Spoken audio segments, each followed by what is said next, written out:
Bismillahirrahmanirrahim. Welcome to Dream Achievers by Muhammad Adnan. Today we are going to discuss another important political Western philosopher, that is Mao Zedong.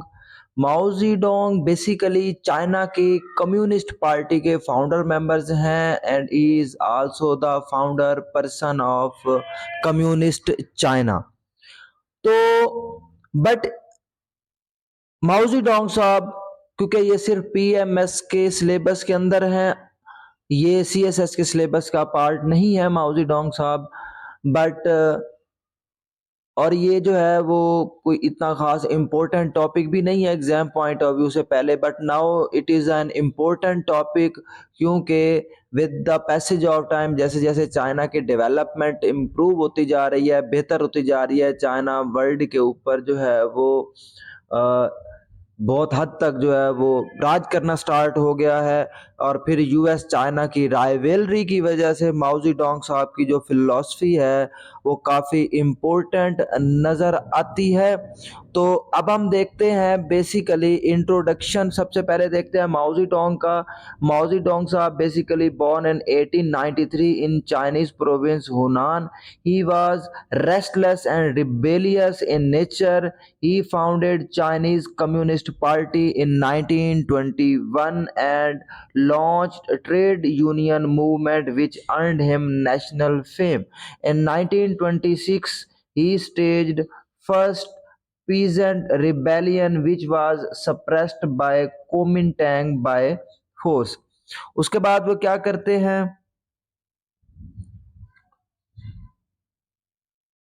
he launched guerrilla movement in 1927. Then he organized successful long march of 6,000 miles in 1934 and 35 that made movement a national movement. In that time, Japan attacked Manchuria in 1931। उस time पे जो Mao Zedong साहब की Red Army थी, Red Army fought along with Kuomintang against Japan.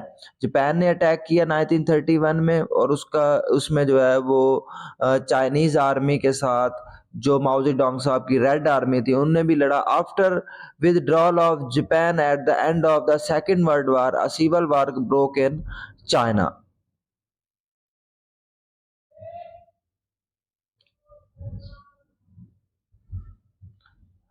So he became the first chief of communist China and he died in 1976। उसके बाद हम बात करते हैं कि माओ जेडोंग साहब की इंटेलेक्चुअल डेवलपमेंट पे। इंटेलेक्चुअल डेवलपमेंट जो है माओ जेडोंग साहब की, उनके 5 फेजेस हैं। First phase was called initial Marxist phase. Marxist phase mean Karl Marx phase, that was 1920 to 1926। Then formative Maoist phase, start Maoism का या माओ जेडोंग साहब का first phase, starting phase, that was 1927 to 35। Mature Maoist phase, that is 1935 to 40। Civil war phase 1940 to 1949। After the independence of China in 1949, the post 1949 phase। Now we are going to discuss Mao political philosophy. Mao political philosophy basically is the communist philosophy, communism philosophy. He reshaped Russian communism in Chinese color, which was altogether different from Leninism and Stalinism।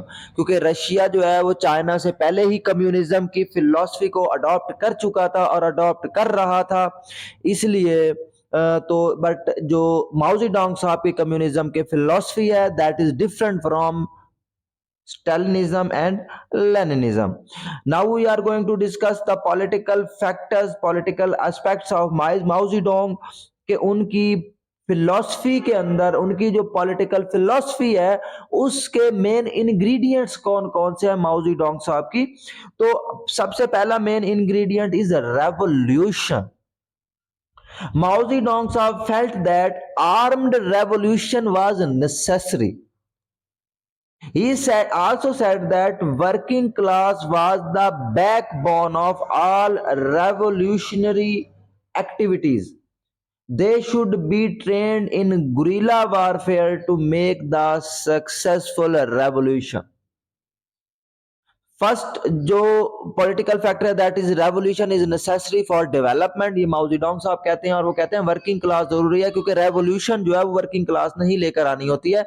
Second factor is peasant revolution.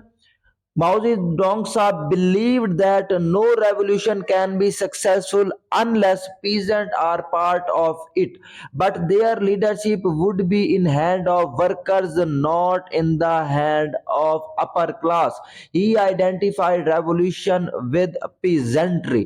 Peasant class मतलब जो villager people हैं, जो farmer people हैं, वो revolution का major part वही होंगे। Third political aspect is opposition to capitalism. Like the communist leader, he opposed capitalism. Russia क्योंकि ऑलरेडी कैपिटलिज्म के अगेंस्ट था, ही तो माओ जेडोंग साहब was also opposed capitalism. He believed capitalism has weakened in two world war and it needed a strong single blow to be wiped out. कि कैपिट to second world war तक जो है वो जो कैपिटलिज्म है वो काफी वीक हो चुका था।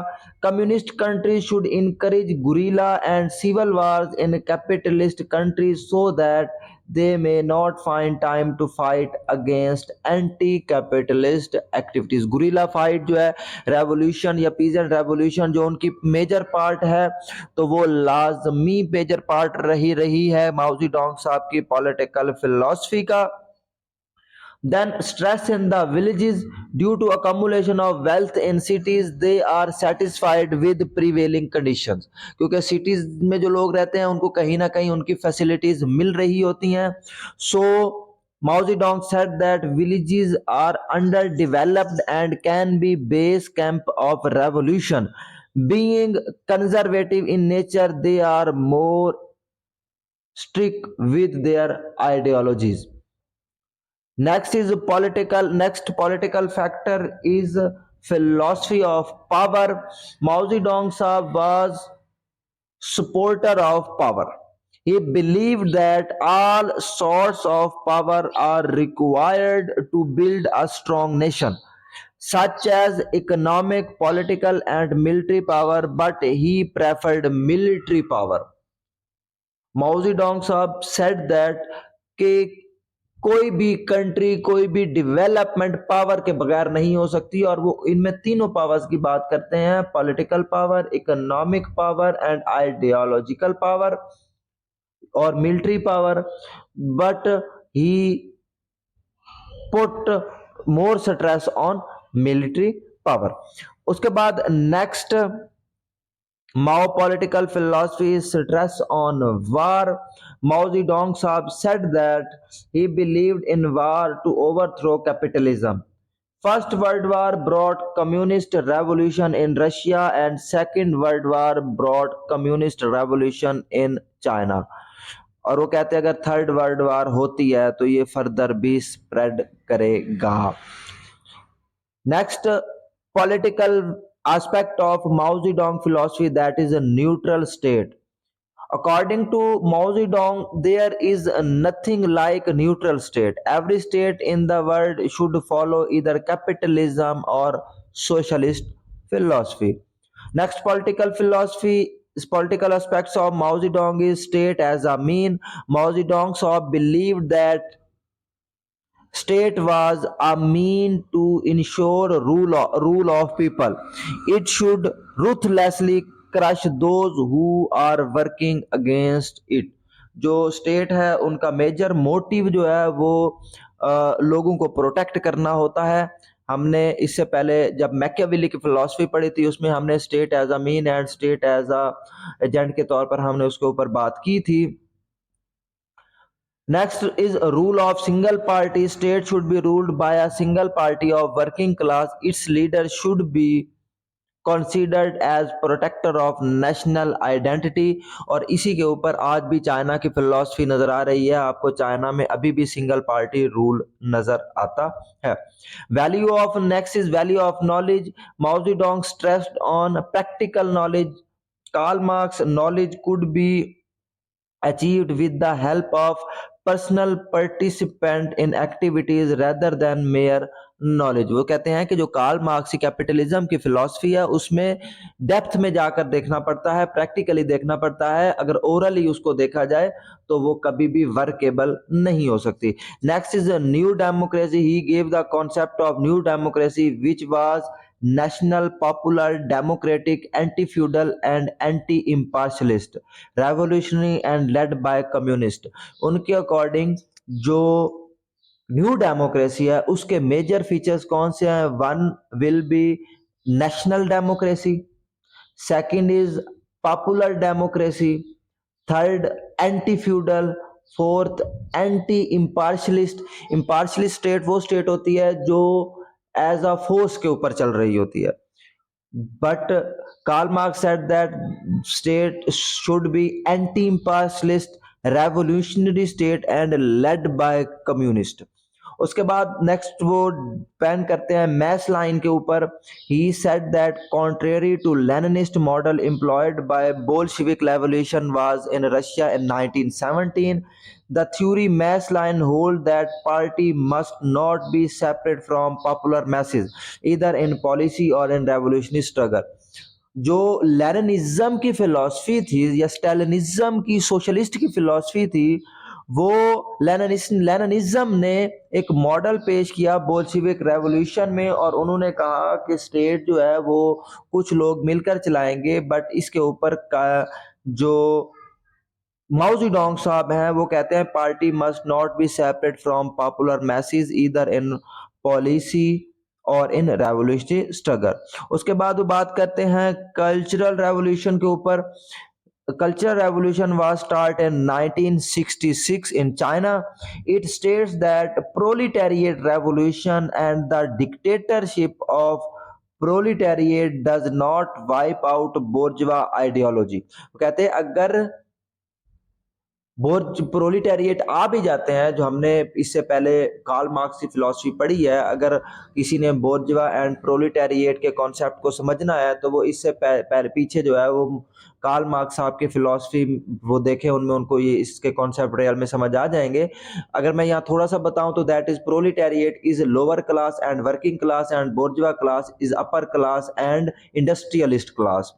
तो वो कहते हैं कि अगर प्रोलिटेरिएट की डिक्टेटरशिप आ भी जाए फिर भी जो बोर्जवा आइडियोलॉजी है वो वाइप आउट नहीं हो सकती, और क्लास स्ट्रगल का जो कॉन्सेप्ट है वो कॉन्टिन्यूसली रह जाएगा। तो वो ये एक बात करते हैं कि proletariat revolution and the dictatorship of proletariat does not wipe out bourgeois ideology and the class struggle will continue and even intensify during socialism। Therefore, a constant struggle against these ideologies and their social roots must be conducted। It was against traditionalism। मतलब इसके concept मिलता है कि माओ Zedong was साहब against traditionalism. Traditionalism का मतलब है कि जो ट्रेडिशन था दैट वाज के जो बोर्जोआ है वो रूल करेंगे और जो प्रोलेटेरिएट है दैट विल रूल्ड। तो बट ऐसा नहीं है, और वो कहते हैं कि एक कॉन्टिन्यूअस स्ट्रगल और कॉन्टिन्यूअस चीज़ें जो है वो इनके अगेंस्ट चलती रहनी चाहिए ताकि ये कम्प्लीटली सोसाइटी से वाइप आउट हो जाए। And last but not the least, the political aspect of Mao Zedong, that is contradiction। Contradiction was basically the writing of Mao Zedong। He wrote two essays on contradiction। He believed that matter always developed through a dialectical contradiction। There is nothing without contradiction। और ये काफ़ी हद तक जो है वो depend करता है, अटैच होता है माओ जेडोंग कार्ल मार्क्स के डायलेक्टिकल मटेरियलिज्म के ऊपर, जिसमें हमने बात की थी thesis, antithesis and synthesis. Thesis अगर कोई एक आइडिया देता है और जब वो आइडिया किसी के सामने देता है तो उसका एंटीथीसिस होता है कि वो उसके कोई अगेंस्ट पॉइंट दिया जाता है, फिर उन दोनों पॉइंट को मिक्सअप करके एक राइट पॉइंट लिया जाता है, दैट इज सिंथेसिस। उसके बाद हम बात करते हैं थर्ड वर्ल्ड थ्योरी की। Third world theory of Mao Zedong during cold war era to two imperialist two imperial state USA and USSR form the first world जो थी वो यूएसए एंड यूएसएसआर थी। The second world consist of other imperial state in their influence जो USSR और USA के under जो states थी जिनके ऊपर इन्हें कब्जा किया हुआ था वो सेकंड वर्ल्ड कंट्रीज थे। And third world consisted of non imperial states. Both the first and second exploit the third world but the first world is more aggressive. देखें जो थर्ड वर्ल्ड की थ्योरी है दैट इज बेसिकली कि जब world war first and world war second हुई थी तो जो world war first and world war second के विनर थे that was first world countries और जो लूजर थे that is second world countries. और जो कंट्रीज बाकी बचे थे जिन्होंने वर्ल्ड वार में हिस्सा नहीं लिया था that will B third world countries. अगर उस टाइम क्योंकि चाइना को शिकस्त हुई थी सेकंड वर्ल्ड वार में, अगर चाइना उस टाइम कभी जीत जाता तो अब इस टाइम दुनिया के अंदर कैपिटलिज्म ना होता, दुनिया के अंदर कम्युनिज्म की फिलॉसफी होती। Now the last point of Mao Zedong the theory that will be differentiate between Marxism. तो वो कहते हैं for Karl Marx proletariat were the difference between the theory of Marxism and communism. Mao Zedong इसका हम next lecture के अंदर एक complete difference भी पढ़ेंगे इन दोनों के दरमियान, बट अभी हम इसको थोड़ा सा देखते हैं। For Karl Marx proletariat were urban working class which were determined in revolution by which bourgeois overthrow feudalism. के मार्क्सिज्म के अंदर जो वर्किंग क्लास थी दैट वाज अर्बन क्लास, और वो जो अर्बन वर्किंग क्लास है वो एक थोड़ी क्वांटिटी के अंदर है, इसीलिए वो कोई बहुत ज़्यादा चेंज जो है वो लेकर नहीं आ सके। For Mao proletariat were million of peasant to whom referred as populist message के। और जो माओ जेडोंग की कम्युनिज्म की फिलॉसफी है उसके मेन एजेंट जो है वो विलेजर्स हैं, पीजेंट क्लास है, और उनकी तादाद जो है वो बहुत ज्यादा है। He preferred peasant as they were poor and deprived, they were illiterate and he called them blank sheet where new beautiful words can be written. और वो कहते हैं कि ये मिलियंस ऑफ पीपल में है, और क्योंकि ये ऑलरेडी इनके पास फैसिलिटी, क्योंकि पीजेंट के पास कोई ज़्यादा फैसिलिटीज़ नहीं होती तो ये ऑलरेडी जो है वो गवर्नमेंट के अगेंस्ट होते हैं, उस सिस्टम के अगेंस्ट होते हैं, तो इनको सिस्टम के अगेंस्ट करना ज़्यादा ईजी मैटर हो सकता है। That is the philosophy of Mao Zedong. इसके ऊपर अगर किसी का कोई क्वेश्चन हो तो वो पूछ सकता है। आज के लिए इतना ही, बहुत शुक्रिया, अल्लाह हाफिज़।